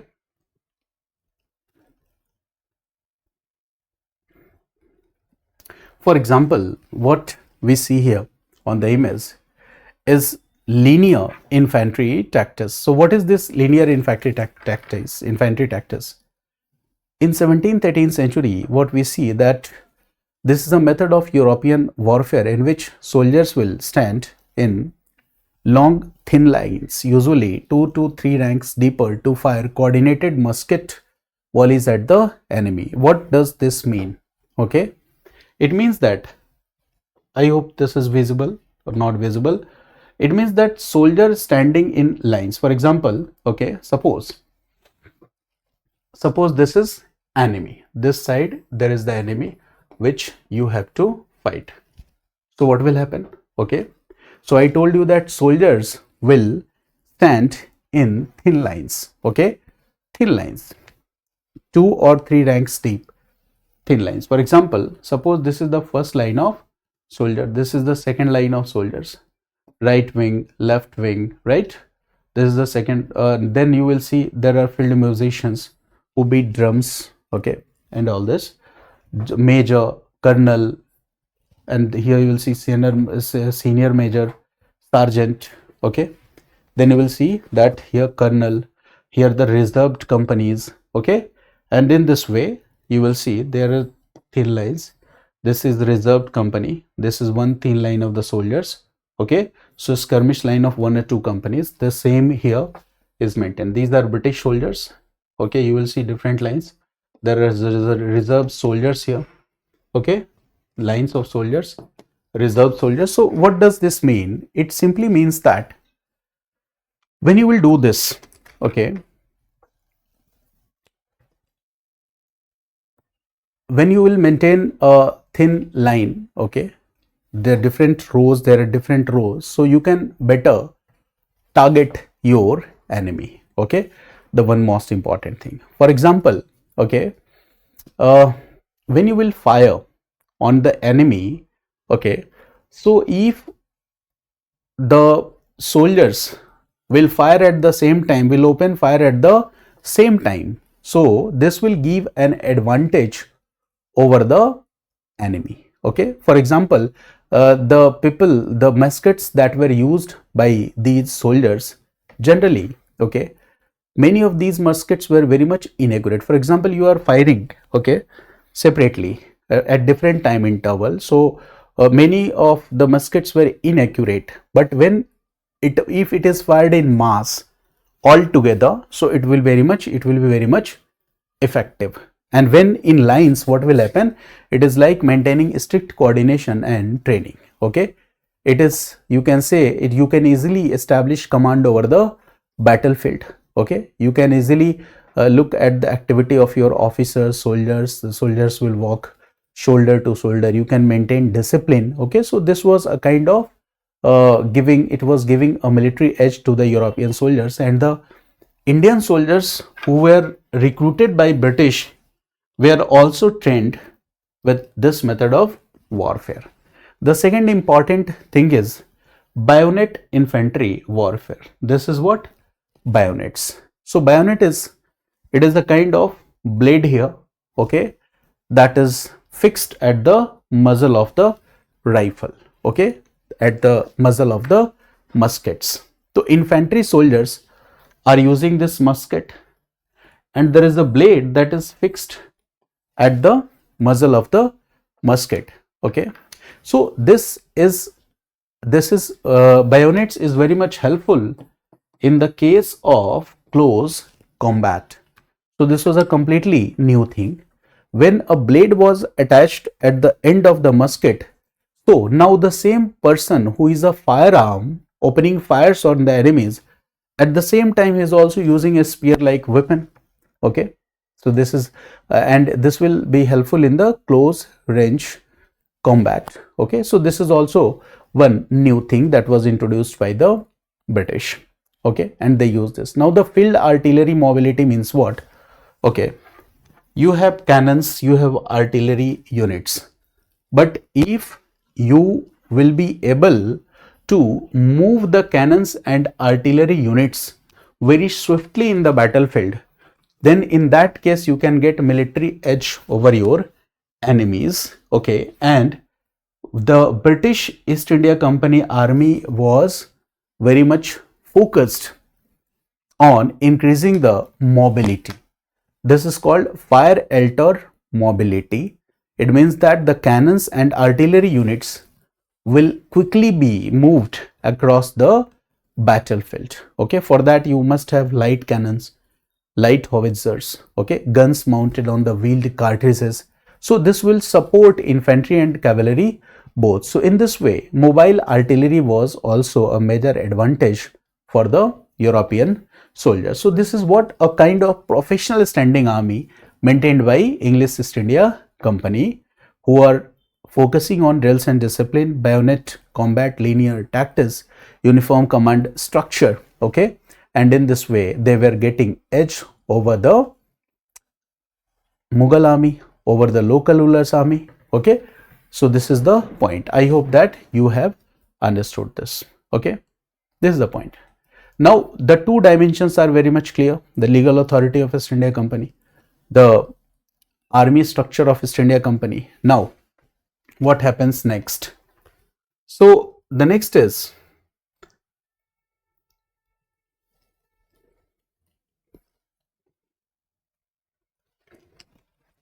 ideological justification. Ideological justification for the East India Company. It simply means that, okay, in the initial phases there was commercial pragmatism, but 1813 onwards the British started morally justifying their presence in India, because the Europeans were allowed to come and settle in India. So they will focus that we are here in India on a civilizing mission to civilize Indian people, and different thoughts and ideologies will be used to establish the, for example, utilitarian ideologies, Benthamite ideologies, okay, evangelicals, utilitarians. So there is a lot of debate. Okay, in initial phase 1600 to 1813, that was the phase of mercantile pragmatism. 1600 to 1813, that was a phase of mercantile pragmatism, and from 1813 to 1857, that was a phase of moral justification, where British were justifying their presence in India. Okay, that is the point. Okay, so this topic, the ideological justification, I will discuss in a separate video, because this entire this is a part of the subtopic. This is very much important. Okay, because there later we will discuss policies, economic policies, education policy, annexation policy, the different policies that were introduced by British in India, and each and every policy we have to read with this perspective also, the ideological justification. So we'll cover this in a separate video.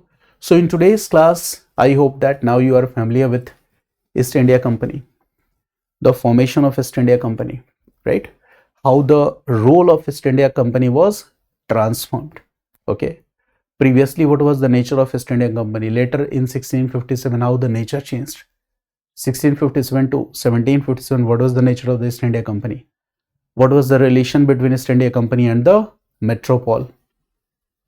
How the British judicial system was developed in India. Basically, this is also a separate topic, British judicial system in India. So here the basic purpose was to teach you that when we talk about the development of judicial system of administration in India, so its beginning can be traced back to the initial phase of company's presence in India. Later, that model was supervised by Warren Hastings, Cornwallis Regulating Act, and different developments. Okay, there is a picture of Mughal judicial system, company's judicial system, what was the difference. In the same way we discussed about the military also. So I hope that you have got some basic idea about English East India Company. In next class I will discuss the important conflicts, that important battles that were fought by East India Company, important wars that were fought by East India Company, and I will also give you an insight about the expansionist policies that were followed by company and British government in India. So you will get an idea. So the next class will also enrich your thought. So here are the 4 parts of this subtopic. Gradually, when we will discuss all these 4 topics, today is the basic introductory phase where we have discussed these stages: merchant, military and empire phase. In next class, I will discuss conflicts, then we'll discuss perspectives in historiography, then we'll discuss, okay, PYQ insights. So this will make our understanding better. Then we'll discuss French. Again, when we will discuss French, so we'll interlink with English East India Company. So there are different interlinkages. All these interlinkages are important for us. So we'll do that. Thanks for watching the video. See you in the next class.